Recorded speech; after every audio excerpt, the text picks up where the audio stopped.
អ្នកគោរពជឿនឹងកាន់លទ្ធិព្រះពុទ្ធសាសនាឈ្មោះថាជាពុទ្ធបរិស័ទដែលដល់នូវព្រះពុទ្ធព្រះធម៌ព្រះសង្ឃជាទីពឹងទីរលឹកព្រះអរហន្តសម្មាសម្ពុទ្ធព្រះអង្គទ្រង់ត្រាស់សម្ដែងដល់ពុទ្ធបរិស័ទទាំងឡាយរបស់ព្រះអង្គអំពីប្រយោជន៍ក្នុងព្រះពុទ្ធសាសនា4យ៉ាងគឺទានៈសីលៈភាវនាបញ្ញាទានៈគឺការឲ្យនៅវត្ថុទ្រព្យរបស់ដល់អ្នកដទៃជាទានប្រកបដោយចេតនាគឺសទ្ធាជ្រះថ្លាជាការពិតណាស់បុគ្គលដែលមាននៅសទ្ធាជ្រះថ្លាកើតឡើងហើយធ្វើទានប្រកបដោយចេតនានោះរមែងបាននៅផលអានិសង្សយ៉ាងពិតប៉ុន្តែផលអានិសង្សនោះបង្ហាញឲ្យឃើញផ្ទាល់ក្នុងបច្ចុប្បន្នជាតិនោះក៏មានឬចាំបង្ហាញឲ្យឃើញនៅក្នុងអនាគតជាតិក៏មានបុគ្គលដែលមាននៅភោគៈទ្រព្យសម្បត្តិច្រើនបើមិនបានធ្វើទានដោយចេតនាប្រកបដោយសទ្ធាជ្រះថ្លាឈ្មោះថាបានស្លាប់ទៅ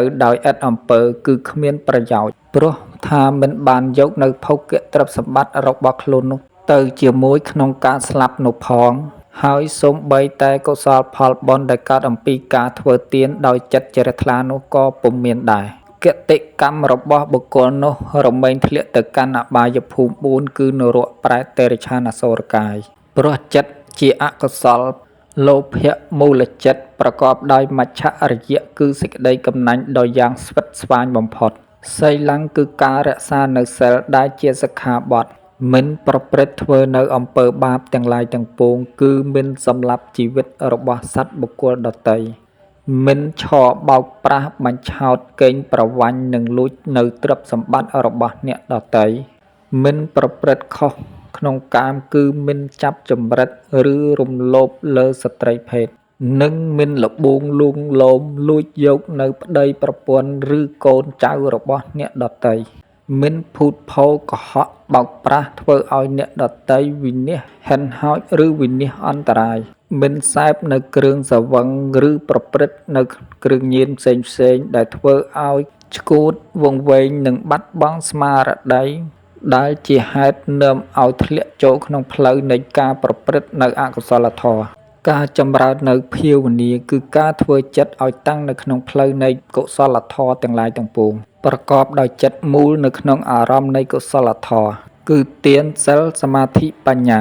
សមាធិគឺការធ្វើចិត្តឲ្យសុខស្ងប់នៅក្នុងអារម្មណ៍មូលតែមួយក្នុងផ្លូវនៃកុសលធម៌គឺការដែលកំពុងធ្វើទានការដែលរក្សានៅសិលការដែលចម្រើននៅសមថៈដែលធ្វើកាយធ្វើចិត្តឲ្យសុខស្ងប់សូន្យឈឹងក្នុងអារម្មណ៍ដែលស្ងប់ដើម្បីកើតឡើងនៅវិបស្សនាបញ្ញាបញ្ញាគឺការឃើញនៅក្នុងវិបស្សនា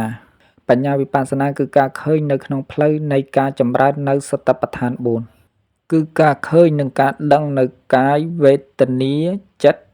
និងធម្មៈដែលជាអនិច្ចំគឺជាសភាវៈផ្លាស់ប្ដូរប្រែប្រួលមិនទៀងទាត់ឋិតថេរ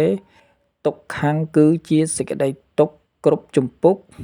គ្រប់បែបយ៉ាងអនត្តាគឺជារបស់ដែលមិនមែនស្ដាប់តាមបង្គាប់បញ្ជារបស់សត្វបុគ្គលណាឲ្យដូចចិត្តដែលខ្លួនត្រូវការប្រាថ្នាចង់បានយ៉ាងនេះយ៉ាងនោះឡើយ